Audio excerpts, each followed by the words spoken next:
आज हम BSc part 2 की इनऑर्गेनिक केमिस्ट्री में उपसंयोजक यौगिकों के बारे में पढ़ेंगे।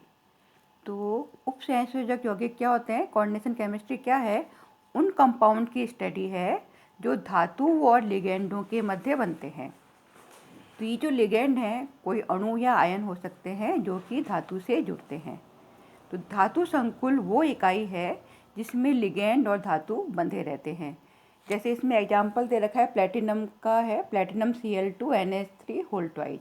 ये क्या है, एक उदासीन धातु संकुल है जहाँ पे प्लेटिनम जो है वो धातु है जो कि 2 क्लोराइड लिगेंड और 2 NH3 लिगेंड से जुड़ी है। अगर संकुल पर चार्ज हो तो ये कॉम्प्लेक्स आयन कहलाता है। जैसे इस उदाहरण में क्या है, PtNH3 होल 4, इसमें क्या है +2, ये क्या है कॉम्प्लेक्स कैटायन है। और कॉम्प्लेक्स आयन के विपरीत आवेशित आयन, यहाँ पे क्या है 2 क्लोराइड आयन लिए हैं हमने, उससे जुड़ करके कोऑर्डिनेशन कंपाउंड स्थायित्व प्राप्त करता है। तो ये जो कॉम्प्लेक्स आयन होता है उसको हम स्क्वायर के अंदर लिखते हैं, और उसके जो दूसरा वाला जो होता है सेकेंडरी, उसको हम ब्रैकेट के बाहर लिखते हैं। तो जो फर्स्ट जो होता है जो कि मेटल से जुड़ता है वो फर्स्ट, उसको क्या कहते हैं हम, फर्स्ट कोऑर्डिनेशन स्फीयर कहेंगे, मेटल आयन से जो जुड़ा हुआ है। और जो बाहर ब्रैकेट के बाहर होगा उसको सेकंड कोऑर्डिनेशन स्फीयर कहेंगे। और जो सेकंड कोऑर्डिनेशन स्फीयर होंगे वो डायरेक्टली मेटल से नहीं जुड़ते हैं, जबकि फर्स्ट कोऑर्डिनेशन स्फीयर में जो होता है वो डायरेक्टली मेटल से जुड़ता है। तो इसमें एग्जांपल दे रखा है, जैसे न्यूट्रल कॉम्प्लेक्स है, ये cobalt Cl3NH3 whole twice.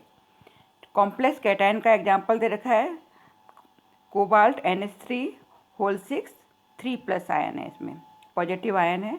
An ion में COCl4 NH3 whole twice minus.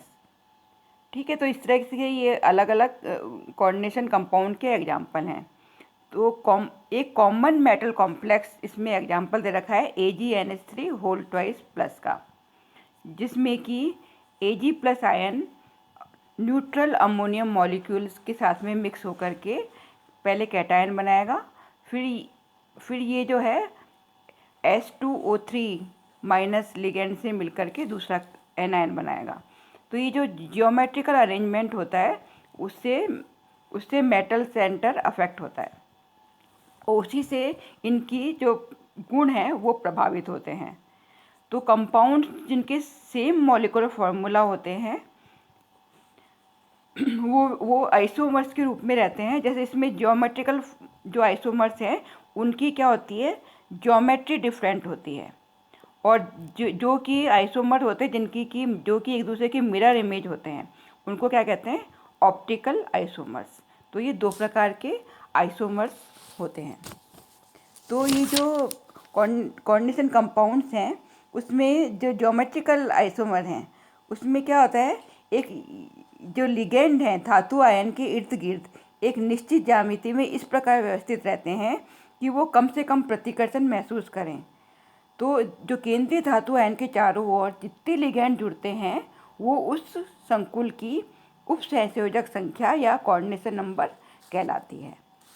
तो प्रत्येक जो उपसंयोजक संख्या होगी उसके लिए एक विशिष्ट ज्यामिति निर्धारित होती है। ठीक है, तो ये है, अगले बार हम इनके पढ़ेंगे उपसंयोजक यौगिकों का नॉमेनक्लेचर।